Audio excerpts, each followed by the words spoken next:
Imagining the Future segment is titled Coral Reefs to Floating Cities.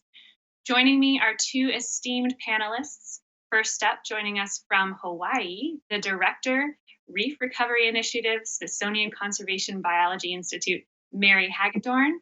And we also have architect and founder principal of NLE, Kunlé Adeyemi. Thank you so much for joining us today. I'm so excited to be a part of this conversation with the both of you, two visionary inventors really paving the way forward with such innovative ideas to support your cause.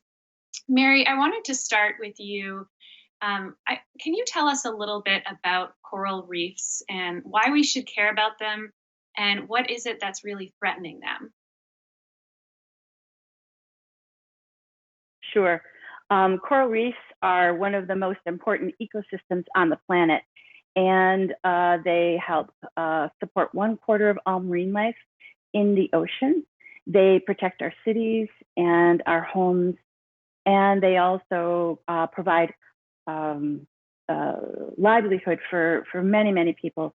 Over 350 billion annually goes into our global economy because of coral reefs.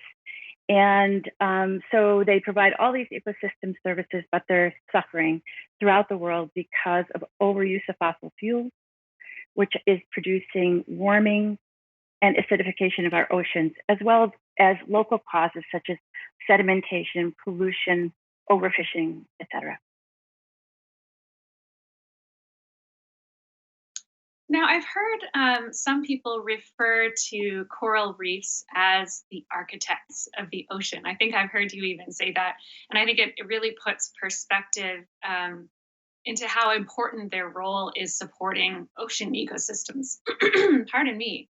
Now, Kunle, you're an architect yourself. Do you see other relevance of architecture and design being used towards conservation solutions? Thank you, Amy.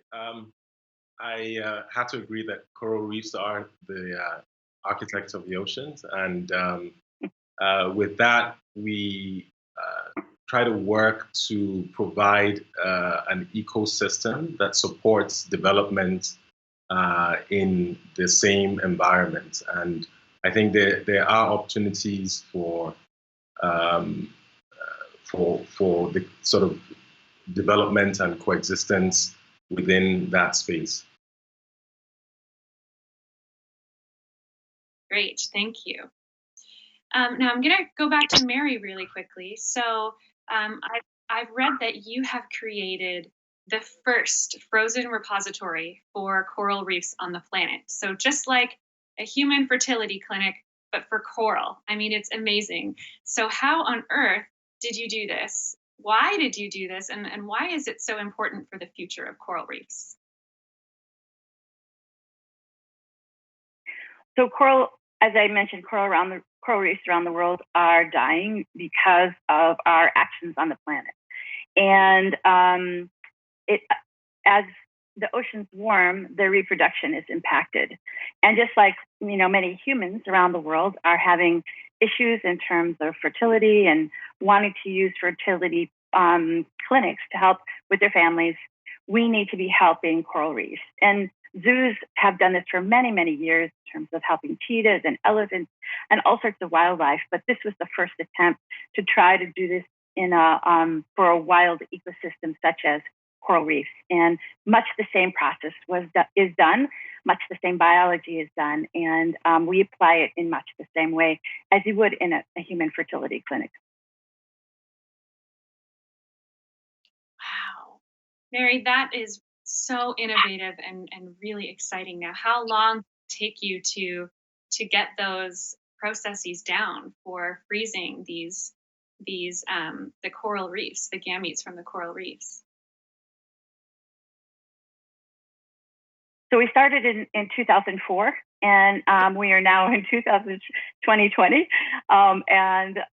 So we're developing. I mean, we can freeze sperm, we can freeze coral larvae, we can't freeze eggs, but we're freezing. We're using the same techniques now that people are trying to use to freeze organs, human organs, on coral reefs now. So we're on the edge of using the most advanced sort of science and engineering techniques to help push the boundaries of what we can do for coral reefs. Great. So let's talk about the future for a minute, Mary. How do you see your work being implemented in 10 years and in 100 years? So my hope is that I will never see the fruition of my work, that we won't have to use a lot of the samples that we are storing right now, although we have used them and we can use them now to restore coral ecosystems. But as oceans change, I hope the oceans will come back to pre-industrial times, and that much of the material that we have in our global biorepositories can be used to reseed the ocean if it is needed. So we're thinking 100, maybe even 200 or 300 years ahead. And hopefully the material that's at the Smithsonian or at other places will still be viable and still be able to reseed the ocean to help increase the genetic diversity and the biodiversity of coral reefs. Wow. Thank you, Mary. Really interesting. And it's almost like these coral reefs are like these underwater cities. They really are the hubs of so many vast underwater habitats that surround them. So Kunlé, with your research and experience working with water and with cities, what are the most significant impacts you hope for people and the planet? I think some of the most important impacts that we see is to ensure that there is a habitat for people to live and thrive, particularly when you think about the fact that a large percentage of our Earth is covered by water, and with the impact of climate change, we're beginning to see areas that are more vulnerable to sea level rise and coastal erosion. And essentially, we believe that in the future, we would be seeing a lot more habitation of the water and waterfronts by people. Water has always been the cradle of civilization, and we're hoping that instead of constantly fighting it, we begin to learn to live with it. And in the future, we continue to innovate human life on water. Fascinating. Thank you, Kunlé. Now, building on that, I know that your practice, Kunlé, has a very innovative building solution, the Macoco floating system. Am I saying that right? And it has been built in about 5 countries on 3 continents. What have you learned through this regional diversification? And can you tell us a little bit more about how the floating system works? Yes, thank you. I mean, Macoco floating system is a building system for a simple way to build on water by hand. And it's a timber frame structure that is pretty much like an A-frame. And it can be built with very simple equipment, and it's low tech, but with high quality construction, and it comes in various sizes. And we've been able to build it in 3 continents, creating sort of understanding the implications in different environments. And the idea is really that this is one solution out of many solutions for learning to build on water, around water, as the planet and as the environment continues to change. So it's a way to adapt, and we've seen the different conditions of adaptations in different regions. So it's a system for building homes, recreational facilities, educational facilities, and all kinds of things that you can, and it comes in various sizes, which allows it to be more diverse. I mean, this is really just one of several solutions that we think are going to be important in the coming years for people to learn to adapt with the living around water. Wow. So you mentioned educational facilities, Kunlé. Can you give us an example of one of these educational facilities that you either have out there already, or are you thinking of putting out there in the future? Yes. Well, the first one was built in Lagos called Macoco Floating School. It was actually an extension to an existing school in Macoco, which is a very poor community on water. And we built it with the community, and it was used temporarily as an extension of an existing school with a couple of classrooms.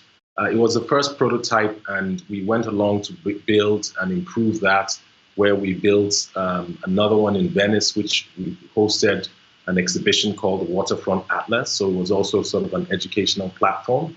And the Waterfront Atlas was a platform to gather knowledge from all over the world about the intelligence of people all around the world building and innovating around water. And the third version was also a school, a temporary school in Bruges, where students, and we partnered with local institutions and students, and were taught to create their own floating schools and floating systems. Wow. That's amazing, and congratulations on all of your efforts. And I really look forward to seeing how this evolves over the next several years. And Mary and Kunlé, the two of you, it seems like there could be quite a bit of overlap in what you're doing, especially when it comes to combining expertise in science and architecture and thinking of innovative new ideas for the future. So thank you so much for joining us today. I have one question left for each of you. Mary, what makes you optimistic for the future? I think what makes me optimistic for the future is the generation that's coming and just so concerned about the ecosystem, so concerned about how we live on this earth.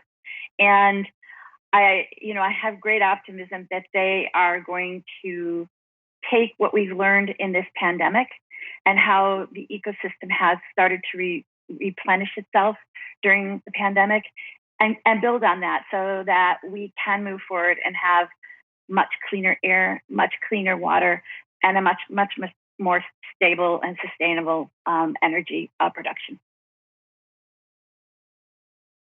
Great. Yeah, I think I agree with you, Mary. I think in our work, both with the Smithsonian, we get a lot of exposure to the next generation of conservation scientists. So it's really exciting to see them evolve and feeling comfort knowing that conservation is in their hands in the future.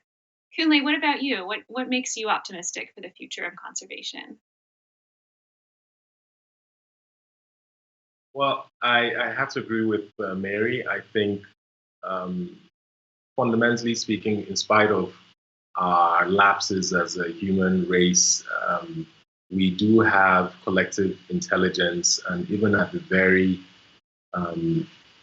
basic human level, the average person has a lot of intelligence, and we have seen that intelligence from all forms of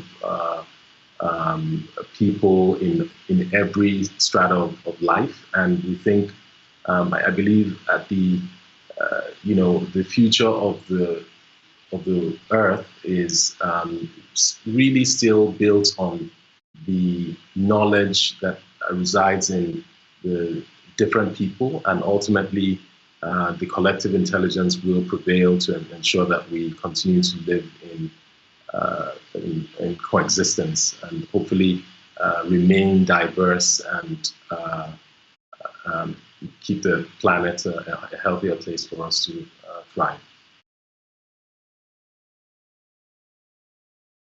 Great. Well, thank you again to both you, Mary and Kunlé, for joining us today. I wish so much that we could have done this in person all together in Washington, D.C., but I'm glad that we're all safe in our homes. So take care and happy Earth Day.